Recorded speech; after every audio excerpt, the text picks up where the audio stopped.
Hey guys, on the couch and beside me, members of the Ash Hutt under 15 victorious rugby side. We'll start with co-coach Jared Ross. First up, let's give your other coach a bit of a shout out. Yeah, Sterling Clark in Mifflin. He's just had a hip operation a few weeks ago, so he's off work at the moment, recovering from that, but he still managed to make it down to the final and help out. Awesome. All right, and part of the team, Eleanor, we'll start with you.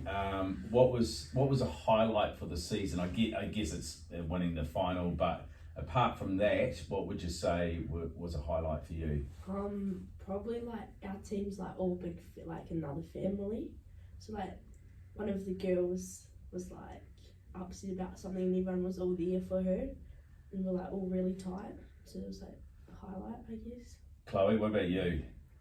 Probably like making all new friends and like and also like a whole family.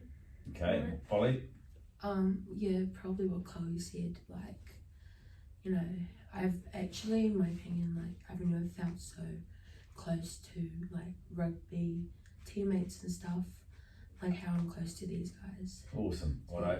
So Jared, at the start of the season, mate, you had some girls that had never played rugby before. They were asking you all sorts of weird questions. Yeah, I was just before one of the hookers said to me, "Who do I throw the ball to when we have a line out?" And I would explain things, and they'd look at me like I've got two heads or something. What's going on here? What do we do? And then we're trying to get team patterns on the field, and they'd be saying, "Well, what do we do when we go out onto the field?"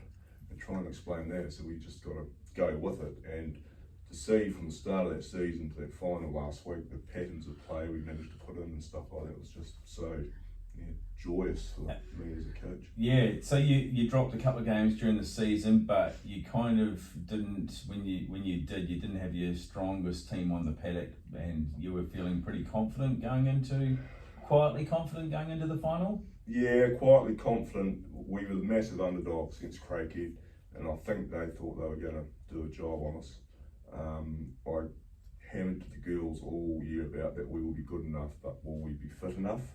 And we had a tendency in that last sort of 10 minutes of games to drop off, but they stuck at it, and I probably sound like a broken record, but they were obviously fit enough at the end because we came through with a good win. Yeah, awesome. All right, so was it a home game or a away game, the final?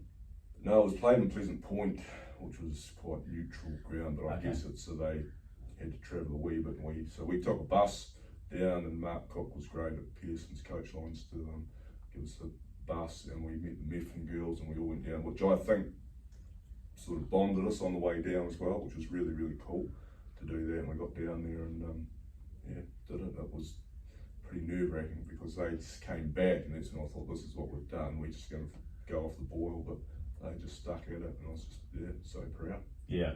So, girls, are you going to carry on with this rugby thing? Is it something now that it must be, once you're on a high after winning a final, that must be pretty cool, but is it something you're going to stick with? Yeah, most likely. Yeah, it'd be good to keep the team together, obviously. There's some big roads ahead, one would suggest. Well, it's like, I was at a function last night with the Spartans team, and they're saying the future for boys and girls in the professional game now is just this untapped potential of being a professional player straight out of school, and it's and we actually were lucky enough to go to Lincoln earlier in the season for a training day, and we met a couple of black ferns and just their set up there, which was quite inspiring for the girls as well. So. Awesome. Who do you girls look up to footy wise? Probably Amy Raw, Kendra Coxage. Yeah. Yeah, I'd say Kendra Coxage as well. What position do you guys play? Lock. Open side flank. Prop. Nice. All right. I think it's amazing. I reckon you've flown under the radar a wee bit as far as recognition goes and coverage. Is that? Yeah, it was, and it was a bit. So it didn't seem to be that much out there, but hopefully Matt Markham's ringing me today to do something with the Guardian. Yeah. With the Courier, and it was like we had 28 girls came down to play in the 15s at the start of the year. A few of them pulled out, dropped off, a couple of injuries, but it was actually a huge number, and we're trying to do with the forwards, like I had 16 forwards training, trying to have the starting 8 and trying to keep the other 8 occupied as well was bit of a juggling act, but I managed to do it. I think. So will you girls all be eligible for under 15 next year, or will you'll be taking the next step up? Me and Ella will be in the first 15. Okay. Yeah. We're gonna be in the first 15. Yeah. Yeah. I think there's might be 5 or 6 because we'll stay down to be under 15s again next year. If we can get a new wave, like Eleanor's younger sister has said she wants to play now, so she was down there watching. We had a great crowd down there last Wednesday. Awesome. Parents, grandparents, friends, it was just there. So the colleges set up, it's all pretty good as far as promoting rugby, both boys and girls go.